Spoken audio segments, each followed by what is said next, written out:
Good afternoon, Lisa Homa here. Hope you're all having a great day. Today we're going to be talking about epidemiology and community assessment. You're probably so tired of hearing about community assessment by now, and we've just briefly touched on earlier in the course a little bit about epidemiology and some of the tools that they use to measure. The objectives of this lecture, we're going to touch upon change theory because that's a fundamental theory that impacts population health, and we're going to talk about various partnerships in the community. In essence, what this slide is showing is change theory. And so I would implore you to think about this on a much bigger level and how you could utilize this not just in this course, but in all courses. Hopefully by now you're starting to see a theme of how you can create systemic or transformational change within a department, an organization, or beyond. It all starts with an idea. Okay, then find out what other stakeholders think. People in your community, do they also think there's something to it? And from there, you just start building more and more support, and you start assessing things to validate, is in fact a gap present, or what you think is happening, is there some evidence to show that it is really happening? And you'll follow the steps throughout this process to create the overall systemic change that you're looking for. No matter what, throughout this change process, you can't do this alone. These projects, especially in the community, are so big, so complex, and so overwhelming that you have to have experts from the community itself to have a more fundamental understanding of what's really happening. And then you need to get volunteers or people who are going to be on your team because they may know a better way to implement within their own community than you would. So you'll gather support, and then throughout this whole process, essentially what this does is it follows everything that we've talked about in this course on how to do a community assessment. You're going to follow the same steps, and you'll evaluate at the end to see if you are moving in the right direction. Are you accomplishing the goals that you set out to accomplish, or are you not? Chapter 17, Promoting Healthy Partnerships with Faith Communities. So the faith community is a vehicle to deliver healthcare. I know this is going to sound really weird, but in some communities, everything happens from the church. Health centers, they have other things that may not be from where you are now. I'm more accustomed to living in rural areas, but there are some communities, especially in the city, where this is where all healthcare and these ideas live. The textbook brought it in, I think, which is important. It's showing a different perspective of where health and relationships start. And again, people have their own ideals of health and illness, and that pulls faith into everything, right? The spirituality, and there are a lot of considerations. So again, increasing concern for health disparities. I feel like this is just in everything we do. Lack of access to healthcare and insurance cover. And there's a lot of people upset about how insurance is refusing to cover a lot of things. And then dissatisfaction with the disease-focused models. And as you see that, all the new models are now including this holistic perspective. Many churches have a supportive system, such as the 12-step, have not implying that any of you are alcoholics, but if you know someone who's been impacted by alcohol, by that disease throughout their life, the 12-step program is instrumental. I don't know what we would do without it. It's the fundamental system that helps people keep that disease under control. Who would have imagined it originated from the church? So the role of the nurse in faith communities, we're going to talk about some things that we can do, clinics that these faith communities offer. So things like blood pressure screenings, glucose screenings, vision and glaucoma testing, bereavement program.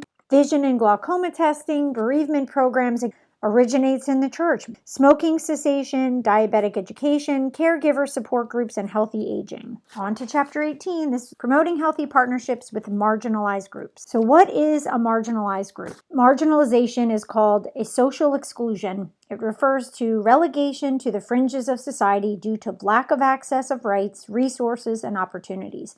It's a major cause of vulnerability. When a person is marginalized, they're treated like something or someone that is just not important at all. And it conveys a process in which individuals in certain groups fall through the cracks. The important thing to understand about whether you're part of a vulnerable population or whether you're actually part of a marginalized group or you're caring for them is that somewhere along the way, the morbidity and mortality is increased for these individuals. So we have to pay special attention to them. They're important. We know the vulnerable groups are people of color. Poverty is a huge social determinant of health. We know that the poorer a person is, their odds of being healthy are very low. We know that if you have different sexual preferences, that can also make them vulnerable. Our immigrants or refugees coming in, they're also vulnerable. Plus, we don't even understand the health care they may have received up until this point before they came into the United States. Religious beliefs, we're finding, are much more important than we ever imagined in healthcare.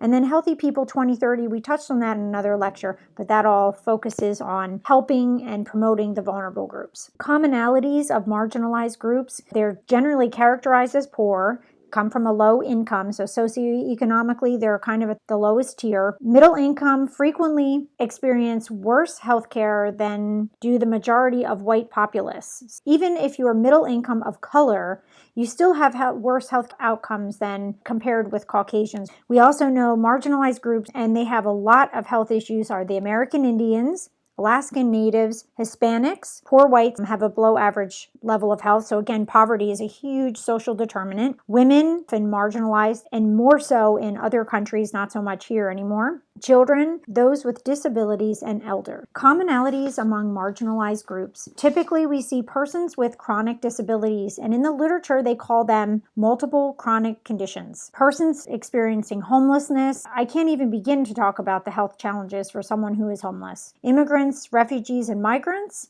And of course, the LGBTQ population, we know that they do not receive equitable care, and there's a lot of health disparity among the group as well. Gender, ethnicity, race, education, income, geographic location, and sexual preference all lead to marginalization. I wanted to mention this about multiple chronic conditions. So there's a lot of research happening in this area, and what they're finding is that you take care of a patient who has, let's say, 3 chronic diseases, and how about our elderly population?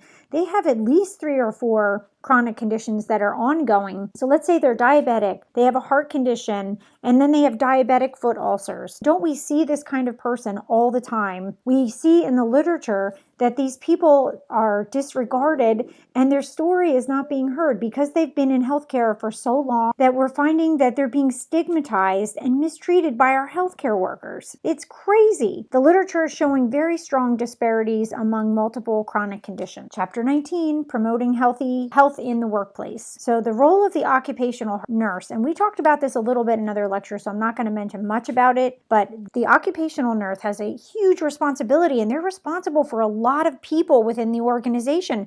Sometimes an organization of 1,000 has 1 nurse or 2 nurses. I mean, that's nothing. They're responsible for health promotion programs at the work site, for prevention of injury, ensuring that the workers wear protective equipment that they need, and they're also responsible for health screenings for such things as radiation monitoring or checking for hearing loss or vision screenings. Now we move to the corporate environment. The focus in those environments is on health promotion, creating awareness programs such as preventing injury, and also things like blood pressure screenings, behavior change activities. I'm not sure if any of you work on campuses that are smoke-free. If you're working in acute care, most places now are smoke-free, and they don't allow smoking cessation, and if they catch you smoking, they can fire you. They work on stress management activities and behavior modification, and of course, in making sure that you exercise and you're doing preventative behaviors and not using destructive behaviors. And of course, supportive environments to encourage healthy lifestyles. Chapter 20, promoting healthy partnerships with community elders. Our elders, boy, have they taken over. So in Pennsylvania, we know that 16% of our overall general population are 65 or older. In Lancaster County, we know that 17% of the population is 65 or older. So there's a lot of elderly people walking around at this time. Boy, the baby boomers have hit and they're everywhere. In 2015, there were 47.8 million or 14.9% of the population at that time that was 65 or older. The majority have at least 1 chronic condition, And we know the incidence of elder abuse is about 10%, or we have to worry about self-neglect. They want to stay independent, but they just can't do it. They're not well enough to take care of themselves anymore. We know that elders are often the victims of multiple crimes, so we worry about them. And also think about if they're in declining health. Say they walk to a local market, which is just right up the street, something in close proximity to their house, but then what if they get mugged on their way there? You have to think about all those things. They're really vulnerable to a lot of situations. And then we worry about falls. 2/3 of the falls are preventable. Older persons are disproportionately vulnerable when it comes to disaster situations because they already have all these underlying conditions, they have functional limitations, and that just really places them at a much higher risk. And then health promotion for the elderly, the first one is preventing injury. So that's making sure they use things like canes and walkers if they have limitations. Then we also have to modify their home environment, right? Getting rid of throw rugs and things like that they can get tangled in or caught in that can cause them to be off balance. And then reducing exposures, carcinogens, toxins, environmental hazards. What I have observed in caring for a lot of elderly people is they're very frugal with their money. A lot of the people who lived through the Depression, they don't want to throw anything out. Even if those chemicals that they're holding on to have been proven to be toxic, they'll still hold on to them. So you have to watch for things like that. And then you want to promote them to be as autonomous and self-reliant as possible for as long as they can. We're going to talk about rural social determinants of health. To talk about rural health, we have to determine first, are we talking about a developing nation? So a developing nation, so third world countries, Africa. What rural health means to them is clean water, safe sanitation, making sure that their people are immunized, prevention of HIV and Ebola.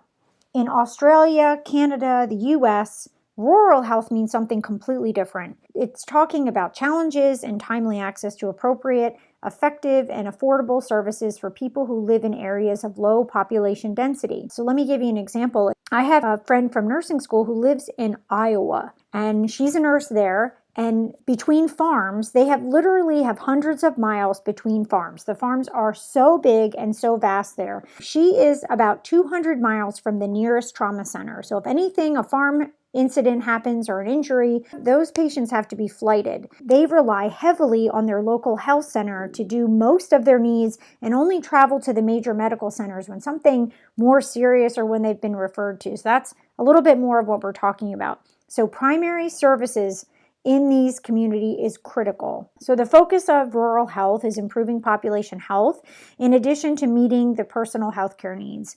We want to focus on making sure that that little community, wherever they're located, has their own core set of healthcare services available to its residents. So that's, again, primary care is critically important.